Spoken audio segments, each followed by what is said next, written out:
I was just watching a video of Nick Chubb squatting over 540 pounds after getting ACL surgery. Absolutely insane. But the Denver Nuggets, their offseason news just keeps getting worse and worse and worse. Welcome into your Denver Sports Daily for July 15th. Let's go. Taking you through your morning headlines, it's Denver Sports Daily with Rachel V. Hill. The Nuggets took another swing at finding a backup for Nikola Jokic and taking Holmes with the number 22 pick out of Dayton in the 2024 NBA draft. Now, Daron Holmes second was solid in his professional debut in Las Vegas Summer League on Friday night, but sadly, it ended with the rookie leaving the court with a torn Achilles. Holmes will miss the entire 2024-2025 NBA season after playing just 25 minutes for the Nuggets due to the injury. He had 11 points and 7 rebounds in Denver's 88-78 loss to the Clippers. The Nuggets had hoped that they had finally found an answer in the draft by picking Holmes to a problem that has long plagued them.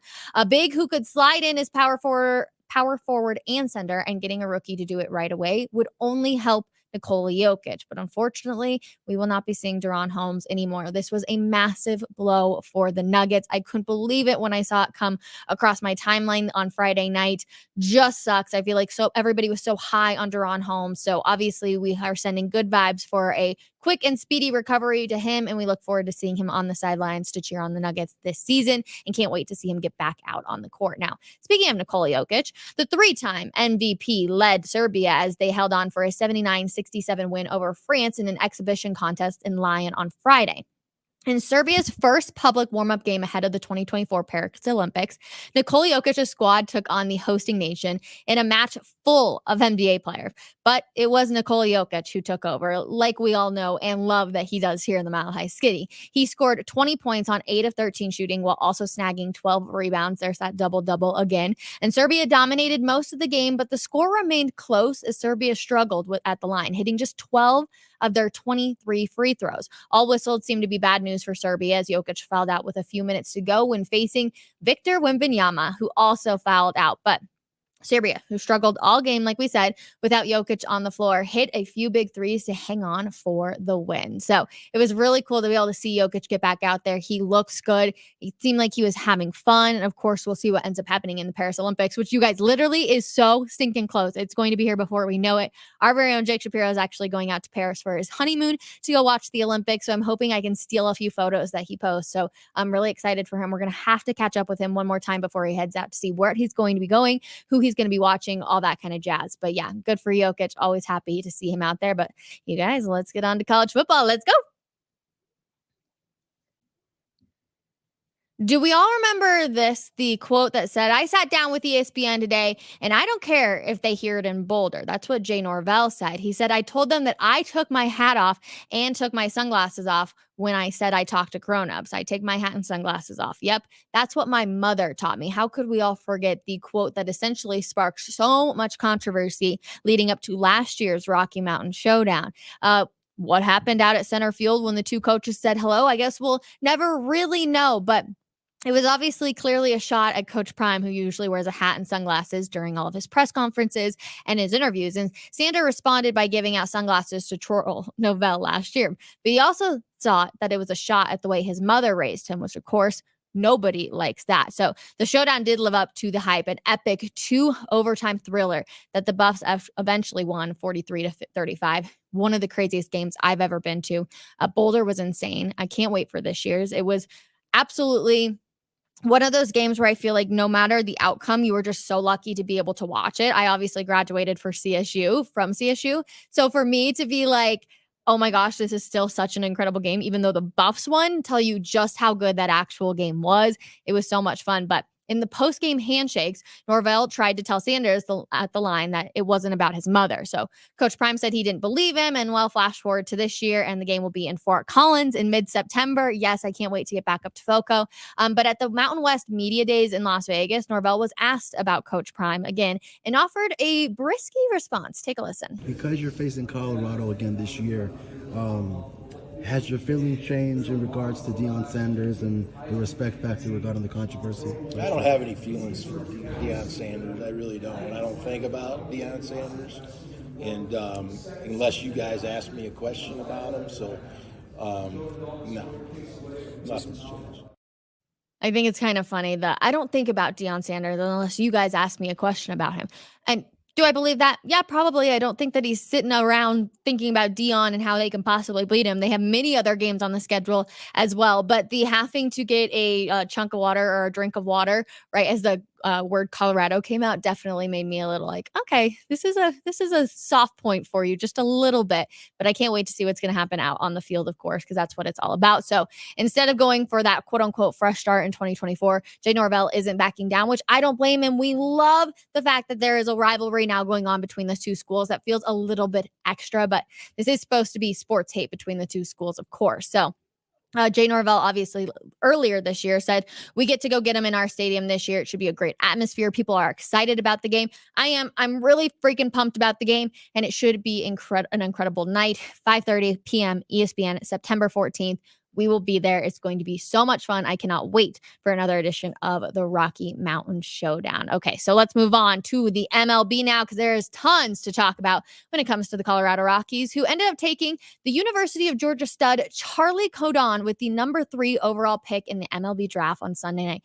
First of all, I hate the fact that the draft is in the middle of the season. It will never make sense to me. That's just my rant for this Monday. It will never, ever, ever make sense to me that we do it in the middle of the season, but I get it. They go down to the minors. They're not really playing for the majors. So I get it, but it doesn't sit well with me. Okay. Let me live with it. But Codon was a monster for the Bulldogs last season, posting a .433 batting average, hitting 37 home runs and adding 78 RBIs. Oh my goodness, he's going to be an absolute stud. It was unclear if Codon would fall to the Rockies with the 3rd pick, but the Guardians and the Reds went in a different direction, and that left him to head to Colorado. He was a redshirt sophomore at Georgia this past season, putting up some of the best numbers in NCAA history. Codon played a variety of positions, including first base, third base, and outfield, where he ultimately settles with the Rockies organization and will be something to watch over the next few years as he makes his way through the minor leagues. He was the National Player of the Year with the Bulldogs, and ESPN says he could be hitting homers at Coors Field sooner rather than later. He's 21 years old, 6'6" and 216 pounds, and sporting a lengthy frame with plenty of power. Now, speaking of the Rockies, this past weekend, they made history, which is hard to believe, and it's actually good history. Over the course of the 3-game series versus the New York Mets, the Rockies made history as they hit 12 home runs, including 6 with Michael Toglia contributing half of them, He had those 6 during Sunday's 8-5 win. Esquiel Tovar contributed 2 home runs, and then Brendan Doyle had a solo shot in the 6th inning, good for his 15th home run of the season. It was the most home runs ever hit by the Rockies in a single 3-game series. 12 home runs. I cannot believe that. It had to be so fun watching that game. I did not tune into it. I've seen a few highlights, but the fact that we had 12 of them over 3 games is just absolutely insane. So good news for the Rockies. It sounds like they're getting somebody really, really good that will hopefully be able to join the majors before we know it. And then, of course, you're coming off of a really good series where you got 12 home runs. Not a bad weekend for the Rockies, but to the NFL we go. Let's go. So the Buffalo Bills and the Pittsburgh Steelers are set to hold a joint training camp practice on August 15th, 2024 in Pennsylvania. This event precedes their preseason game scheduled for August 17th in Pittsburgh. And you might be like, Rachel, why the heck do we care about this? Well, first of all, even though people say they don't care about Russell Wilson, I think a lot of people are interested to see who will be the starting quarterback for the Steelers come the first game of the season. But the joint practice marks the first for the Steelers since 2016 and is a significant event to prepare both teams as they prepare for the upcoming NFL season. But also 22 teams are going to be participating in joint practices. Obviously, you can see the Denver Broncos down there at the bottom where it says Green Bay.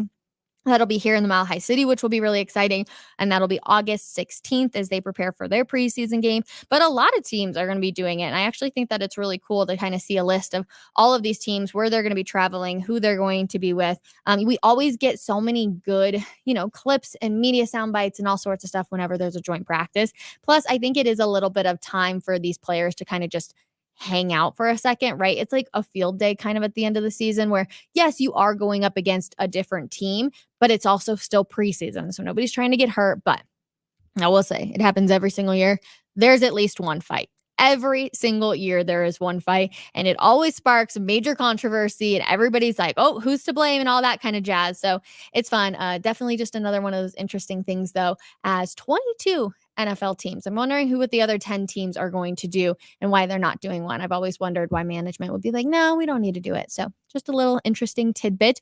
We will move on, though, to some rather sad news this weekend, and it sparked a lot of talk on social media yesterday, and that is former Ravens playoff hero Jacoby Jones has died at the age of 40. According to reports, Jones died in his sleep.